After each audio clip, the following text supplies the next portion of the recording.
Muy buenos días, queridos amigos, estimados hermanos. Hoy es jueves 2 de julio del año 2026 y vamos a reflexionar la lección de escuela sabática que se titula Las cartas de Pablo a los Corintios. Veamos el marco histórico que estaba viviendo la iglesia de Corinto, lo cual nos da las razones por la cual el apóstol escribiera las dos cartas a la iglesia, aunque en realidad fueron cuatro, como ya lo mencioné en la introducción de la lección de esta semana. Pero esas dos cartas faltantes no nos llegaron, no forman parte del canon bíblico. Sin embargo, lo que necesitaba la iglesia en ese tiempo eran estas dos cartas, al igual que las necesitamos también nosotros actualmente. Primera de Corintios capítulo 1, versos 12 y 13, porque he sido informado acerca de vosotros, hermanos míos, por los de Cloe, que hay entre vosotros contiendas. Quiero decir que cada uno de vosotros dice: yo soy de Pablo, yo de Apolos, y yo de Cefas, y yo de Cristo. ¿Acaso está dividido Cristo? ¿Fue crucificado Pablo por vosotros? ¿O fuisteis bautizados en el nombre de Pablo? Primera de Corintios capítulo 4, verso 14. No escribo esto para avergonzaros, sino para amonestaros como a hijos míos amados. Note bien que por amor lo estaba haciendo el apóstol Pablo. Primera de Corintios capítulo 5, verso 11. Más bien os escribí que no os juntéis con ninguno que, note bien con quién estaba diciendo que no se juntaran, con ninguno que llamándose hermano, es decir, con los hermanos estos, entre ellos fuere este hermano, los hermanos que fueren fornicario o avaro o idólatra o maldiciente o borracho o ladrón, con el tal ni aún comáis. Primera de Corintios capítulo 7, verso 1. En cuanto a las cosas de que me escribisteis, bueno le sería al hombre no tocar mujer. Primera de Corintios capítulo 14, verso 37. Si alguno se cree profeta o espiritual, reconozca que lo que os escribo son mandamientos del Señor.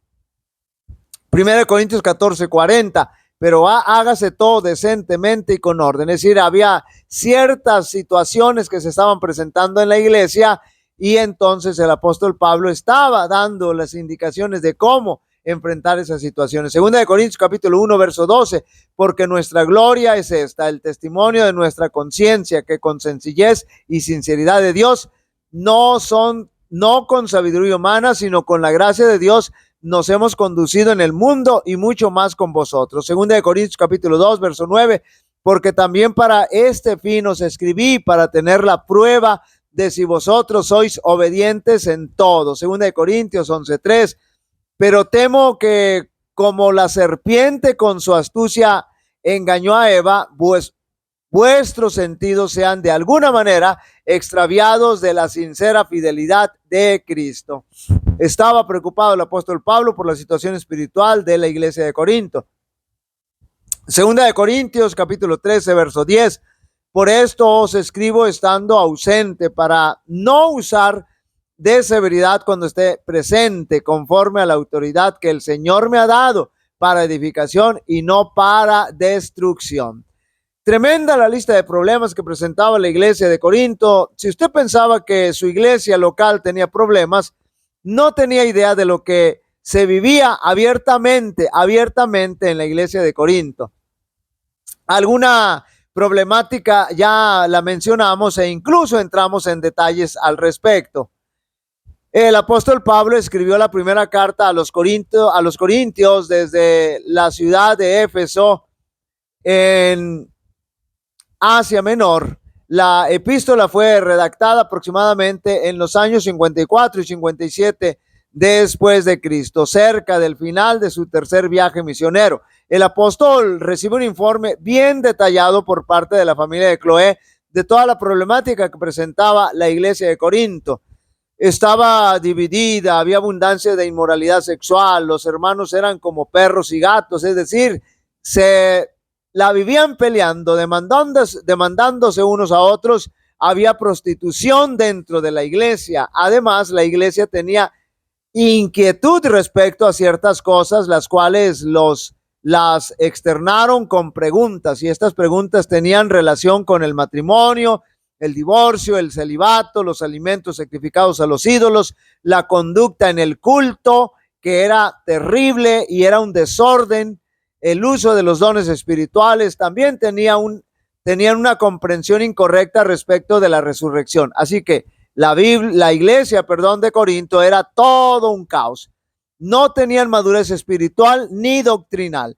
Esto significaba para el apóstol un tremendo desafío, y lo más complicado es que tenía que atender esos problemas por medio de cartas, porque no tenía la posibilidad de estar entre ellos en esos momentos.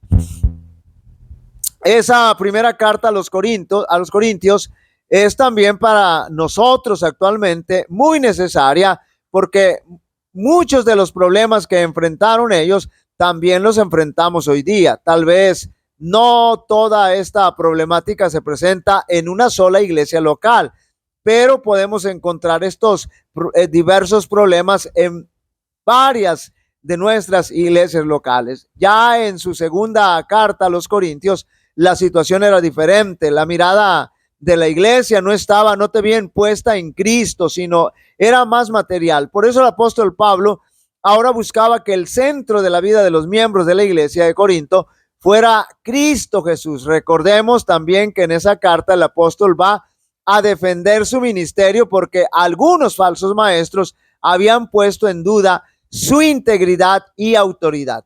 Era el amor por la iglesia lo que movía al apóstol a orientar a la iglesia. 2 Corintios 2:4, porque por la mucha tribulación y angustia del corazón os escribí con muchas lágrimas, no para que fueseis contristados, sino para que supieseis cuán grande es el amor que os tengo. En esta carta a los Corintios, Pablo se esforzó por mostrarles el poder de Cristo para guardarlos del mal.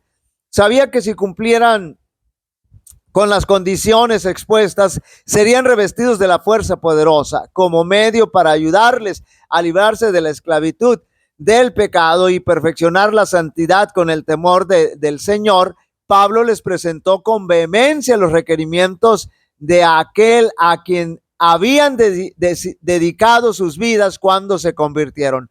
Sois de Cristo, declaró, no sois vosotros, no sois vuestros, comprados sois por precio, glorificad pues a Dios en vuestro cuerpo y en vuestro espíritu, los cuales son de Dios. El apóstol bosquejó francamente el resultado de volver a la vida de pureza y santidad y a las prácticas corruptas del paganismo. No erréis, escribió, que ni los fornicarios, ni los idólatras, ni los adúlteros, ni los ladrones, ni los avaros, ni los borrachos, ni los maldicientes, ni los robadores heredarán el reino de Dios. Les suplicó que dominaran las bajas pasiones y apetitos.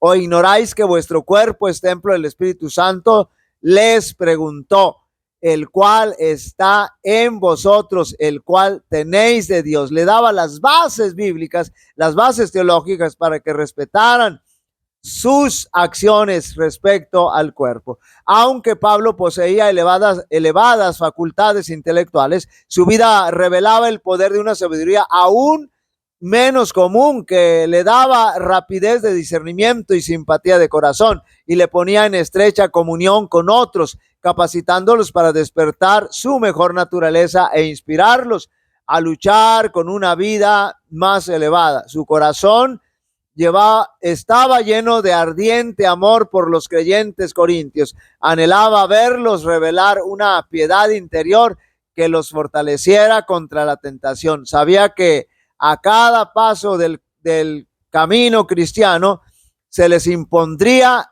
la sinagoga de Satanás y que tendrían que empeñarse diariamente en conflictos, tendrían que guardarse contra el acercamiento fugitivo del enemigo, el acercamiento furtivo del enemigo, rechazar los viejos hábitos e inclinaciones naturales y velar siempre en oración. Pablo sabía que las más valiosas conquistas cristianas pueden obtenerse solamente mediante mucha oración y constante vigilancia, y trató de inculcar esto en sus mentes, pero Sabía también que en Cristo crucificado se les ofrecía un poder suficiente para convertir el alma y divinamente adaptado para permitirle resistir todas las tentaciones al mal.